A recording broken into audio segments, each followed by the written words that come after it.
কিয়ামত পর্যন্ত এই আসমান খসে পড়বে না, ধসে পড়বে না, ঠিক কিনা বলেন? তবে হ্যাঁ, ইয়াউমা নাতউইস সামাআ কাতাইয়িস সিজিল্লি লিল কুতুব কামা বাদানা আউওয়ালা খালকিন নুঈদুহু ওয়া'দান আলাইনা ইন্না কুন্না ফাইলিন। আল্লাহ রাব্বুল আলামিন বলেন, নবী, আমি আল্লাহ যখন কিয়ামত কায়েম করব, তখন আমি আল্লাহ এই ৭টা আসমানকে একত্রে কাগজের মতো পেঁচিয়ে তাদেরকে ছুরি মারব। ৭টা আসমান ধ্বংস হয়ে যাবে, ঠিক কিনা বলেন? কিন্তু পৃথিবীর কোন রাজা বাদশাহ আমার এই আসমানের ধারে কাছেও আসতে পারবে? আল্লাহ রাব্বুল আলামিন কোরআনুল কারীমের মধ্যে বলছেন, নবী, আমি আল্লাহ শুধু ৭টা আসমান বানাই নাই, দুনিয়ার মানুষদেরকে সমুদ্রের দিকে তাকায় দেখতে বলেন। আমি আল্লাহ কত বিশাল বিশাল সমুদ্র বানাইছি। এই যে বঙ্গোপসাগর, যার কোনো কুল কিনারা আজ পর্যন্ত কেউ বের করতে পারে নাই, পারছে? এত বড় বঙ্গোপসাগর কে কাটাইলো? এত বড় বঙ্গোপসাগর কে কাটায় দিল? হালাকু খান, ভুট্টো খান, চেঙ্গিস খান, শেখ মুজিব, এরশাদ, অগ 14 গোষ্ঠীর ক্ষমতা আছে, জিয়াউর রহমান। আপনাদের কাছে একটা প্রশ্ন, বাংলাদেশে খাল খনন করতে দিলে রাজনীতি নেতারা চুরি করে সব খায়া ফেলায়। যদি আল্লাহ বলতো, ঠিক আছে, আমি তোমাদেরকে একটা সাগর কাটার টেন্ডার দিলাম, দেখতেন মাটি শুদ্ধা খায়া ফেলাইতো। হ্যাঁ, এই যে আল্লাহ তাআলা বিশাল এক বঙ্গোপসাগর বানাইছে, যার কোনো কুল কিনারা নাই। শুধু বঙ্গোপসাগর নয়, ওই সমুদ্রের মধ্যে আল্লাহ তাআলা বিভিন্ন প্রজাতির মাছের ব্যবস্থা করেছেন। বঙ্গোপসাগর থেকে প্রতিদিন মিলিয়ন মিলিয়ন বিলিয়ন বিলিয়ন ডলারের মাছ ধরা হয়।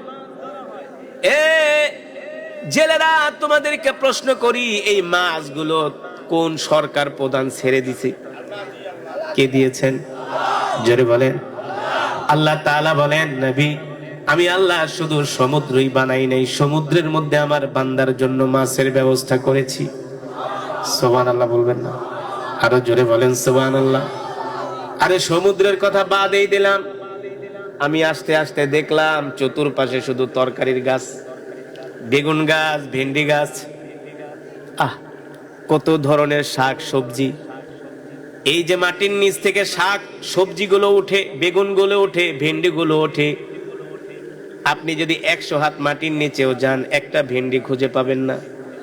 তাহলে এই গাছ থেকে ভেন্ডির ব্যবস্থা করে কে? বেগুনের ব্যবস্থা করে কে?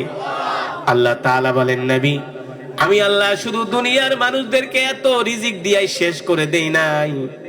ওয়াদাল্লাহু আল্লাযীনা আমানু মিনকুম ওয়া আমিলুস সালিহাতি লা ইস্তাখলিফান্নাহুম ফিল আরদ কামা ইস্তাখলাফাল্লাযীনা মিন ক্বাবলিহিম। আল্লাহ রাব্বুল আলামিন বলেন, হে দুনিয়ার মানুষ, আমি আল্লাহ তোমাদের সাথে ওয়াদা করলাম, আমি আল্লাহ তোমাদেরকে এত নেয়ামত দিয়েছি, এত কিছু দিয়েছি। শুধু এত নেয়ামত না, আমি আল্লাহ তোমাদের হাতের মধ্যে আমি আল্লাহ সারা পৃথিবীর ক্ষমতাও তুলে দিব, যদি তোমরা কিনা ঈমানদার হও, সত্যবাদী হও, ঠিক কিনা বলে। এখন আপনাদের কাছে আমার প্রশ্ন, বাংলাদেশে প্রায় 18 কোটি মুসলমান আছে, এই 18 কোটি মুসলমান কি ঈমানদার? সব হলো গরু খাওয়া মুসলমান? কথা কানা? সব হলো সুদখোর ঘুষখোর মুসলমান? হ্যাঁ, সমাজের 100-র মধ্যে 3% মানুষও ঠিক মতো নামাজ পড়ে না। এই যে রমজান মাস আসছিল, মোটামুটি ভালোই 1 মাস নামাজ কালাম পড়ছে, রমজানও শেষ, মাগরিবের নামাজও শেষ, টুপিও শেষ, খোঁচা খোঁচা দাড়িও রাখছিল।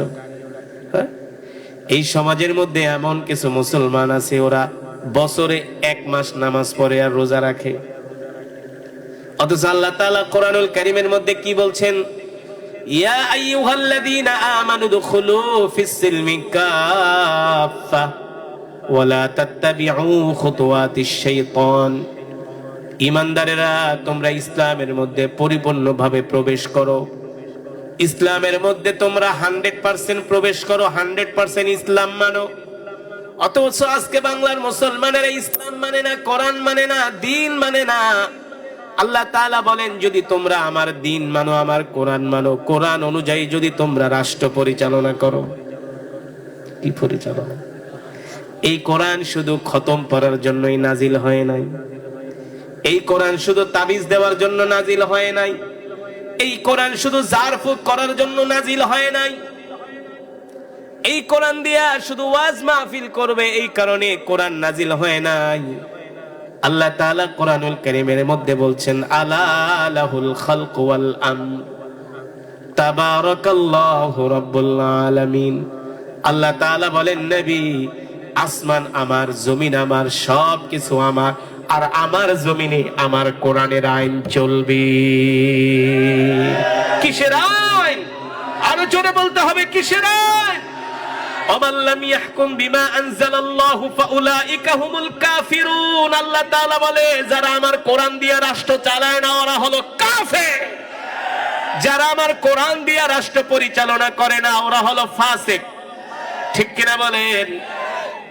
একজন নারী যখন সে স্ত্রী হয়, স্ত্রী হলে সে স্বামীর সম্পদের ভাগ পায়, পায় কি পায় না?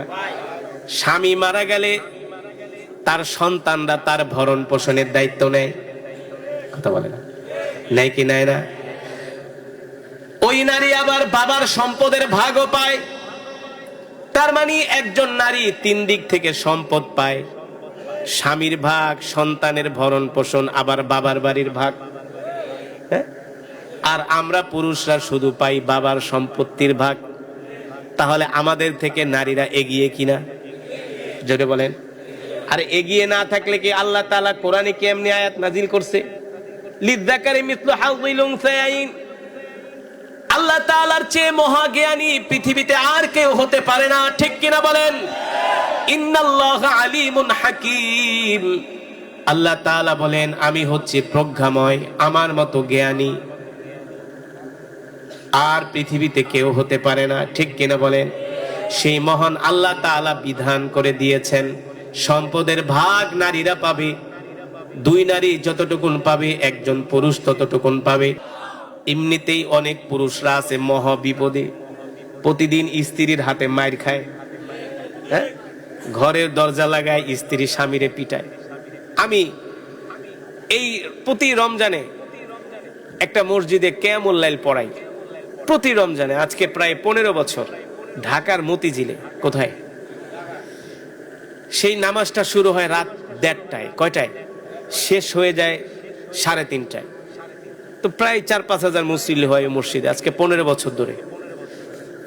তো একজন মুসল্লি আগে, হুজুর দুঃখের কথা কি কমু, কথায় কথায় আমার স্ত্রী আমার গায়ে হাত তোলে, কথায় কথায়।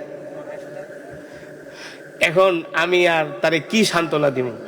আমি যদি কই আপনারা হাত তোলে, আপনি কি করেন? আপনি কি পুরুষ না? এই কথা কইলে ওই মহিলার হাড্ডি একটাও থাকবো? রাত্রে বাসায় যে এই তো প্রথম মনে করেন খাটের স্ট্যান্ড দিয়ে পিটান শুরু করবো, আল্লাহু আকবার কয়া, যে হুজুরে নির্দেশ দিছে। হুজুর আমার স্ত্রী এত রাগী, কিছু হইলেই শুধু হুজুর আমার গায়ে হাত তোলে, আমি কি করতে পারি? আমার 3-4টা সন্তান। এখন এই মহিলারে যদি আমি ডিভোর্স দিয়া দিই তাহলে তো আমার সংসারটাই শেষ। তো পাশে আর একজন লোক, আমি এখন তারে কি বলবো? আমি বলি, শোনেন, স্ত্রী যদি আপনারে মারে ওই জায়গা বেহেশতে যাইবো। পাশের থেকে একটা লোক কয়, হুজুর তাইলে আমার পুরো শরীরই বেহেশতে গেছে। আমি তো ওর চেয়ে বেশি মার খাই, আমি তো ওর চেয়ে বেশি। তোরে তো 1 দিন পর বা 2 দিন পর মারে, আর আমার প্রতিদিন মারে আজকে 30 বছর ধরে। ওর যদি অর্ধেক বেহেশতে যায় তা আমার পুরাটাই বেহেশতে গেছে। তো বলেন, বাংলাদেশে পুরুষ নির্যাতন হয় কি হয় না? পুরুষরা সেই দেখবেন, এই চট্টগ্রামের মাছ বাজার আছে না, সমুদ্র থেকে মাছ উঠায়, রাত 3টা বাজে বড় বড় বোঝা পুরুষরা মাথায় নিয়ে প্রায় রাত 3টা থেকে দুপুর 12টা পর্যন্ত বোঝা টানে ফিশারি ঘাটে। তো মহিলাদের কি এভাবে সম্ভব? এভাবে কাজ করা সম্ভব? জোরে বলেন। তাইলে মহিলারা তোমরা কিভাবে পুরুষের সমান অধিকার চাও? এটা কোনো যুক্তিযুক্ত কথা হলো? তারা বলতেছে আমরা পুরুষের মতো সমান অধিকার চাই। শুধু এখানেই শেষ নয়, আল্লাহ তাআলা কোরআনুল কারীমের মধ্যে বলছেন মাসনা ওয়া সুলাসা ওয়া রুবা, একজন পুরুষ 4টা পর্যন্ত বিয়ে করতে পারবে। কয়টা? কয়টা? এটা কি আমার কথা? কোন নবীর কথা? কার কথা? আল্লাহ তাআলা জানে না যে পুরুষের কয়টা বউ লাগবে? আপনাকে আমাকে সৃষ্টি করেছেন কে? কে? আল্লাহ তাআলা। আল্লাহ তাআলা কি তার বান্দার খাসলত স্বভাব সম্বন্ধে জানে না? আপনি আপনার ছেলের স্বভাব চরিত্র সম্বন্ধে জানেন কি জানেন না? কথা কয় না। তো আপনি বাবা হয়ে যদি জানেন, তাহলে যে মাওলা আমাদেরকে সৃষ্টি করছে সে কি জানে না যে বান্দার কি দরকার হইতে পারে? এই কারণে আল্লাহ তাআলা কোরআনুল কারীমের মধ্যে বলছেন মাসনা ওয়া সুলাসা ওয়া রুবা, তোমরা 1টা 2টা 3টা 4টা পর্যন্ত বিবাহ করার অনুমতি তোমাদেরকে দেয়া হয়েছে, যদি তোমরা হক আদায় করতে পারো। ঠিক না? যদি তোমরা সমান অধিকার দিতে পারো তাহলে 4টা পর্যন্ত তোমরা বিয়ে করতে পারবে।